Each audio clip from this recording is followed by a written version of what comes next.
दिसंबर का महीना था। ठंड भी कड़ाके की पड़ रही थी। शाम होने से पहले ही कोहरा आ जाता, हाथ से हाथ भी दिखाई नहीं दे रहा था।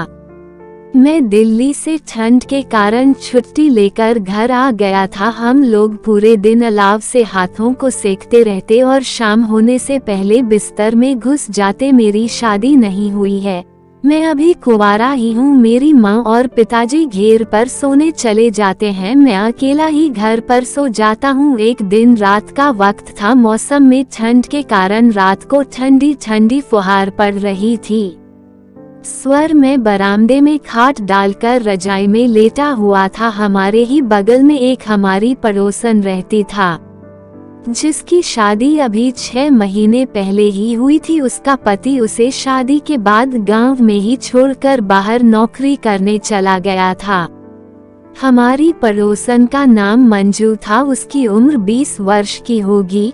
वह मेरे पास रजाई में ठंड के कारण आकर लेट गई और वह ठंड से बुरी तरह कांप रही थी। उसने मुझे कसकर पकड़ लिया और कुछ देर तक मुझसे लिपट कर सोती रही। मेरे पास एक काला तीतर था, जिसको मैं प्यार से लालू कहता था। लालू अब धीरे धीरे अपना मौसम बना रहा था।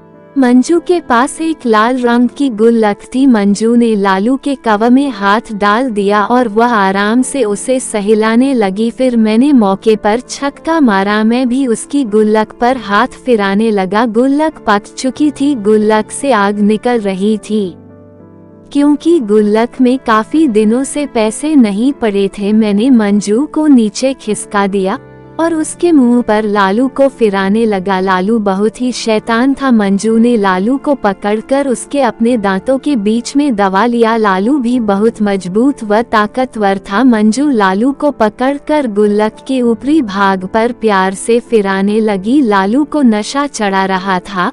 वो उस गुल्लक में आराम से घुस गया और लालू गुल्लक में बाहर भीतर करके पैसे डालने लगा। लालू करीब 25 मिनट तक गुल्लक में पैसों को डालता रहा। उसके बाद गुल्लक पूरी तरह से फूल गई थी। लालू ने उस गुल्लक के ऊपर गुस्से से थूक दिया। ऐसे ही कर लालू ने करीब रात में 4 बार गुल्लक में पैसे डाले। ऐसे ही पैसे डालते हुए करीब 15 दिन हो चुके थे। मंजू का पति जो शहर में नौकरी करता था, वह रात को करीब 10 बजे घर पर आ गया। उसने अपने गेट पर जाकर अपनी पत्नी को आवाज लगाई, मंजू मंजू। लेकिन मंजू तो मेरे पास अपनी गुल्लक में पैसे डलवा रही थी। मंजू उसकी आवाज को सुनकर एकदम से चौंक पड़ी और बोली कि मेरा पति आ गया है, मैं चलती हूँ। लालू की स्पीड बढ़ रही थी। मैंने उसे जाने से रोक लिया और वह भी मेरे कहने पर मेरी बात को मान गई। उसका पति अपने घर जाकर मंजू को देखने लगा, लेकिन उसे मंजू कहीं पर भी दिखाई नहीं दी।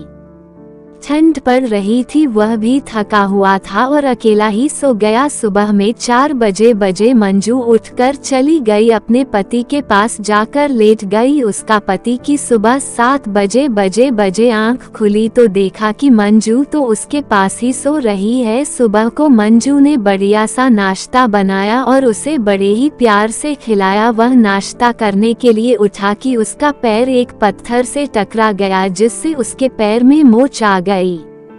मंजू का पति 2 दिन रुकने के लिए आया हुआ था, लेकिन उसे यहाँ पर 15 दिन लग गए थे और उसका पैर भी ठीक हो गया। फिर उसने मंजू से एक दिन पूछा कि उस रात आप कहाँ गई हुई थी।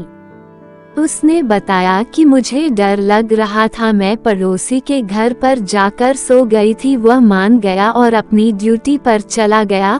उसके जाने के तुरंत बाद ही मंजू मेरे पास आ गई और अपनी गुलाबी गुल्लक में लालू को सहलाने के बाद डालने लगी। ऐसा रात को 3 या 4 बार खेल खेला जाता था। तो दोस्तों, कैसी लगी कहानी?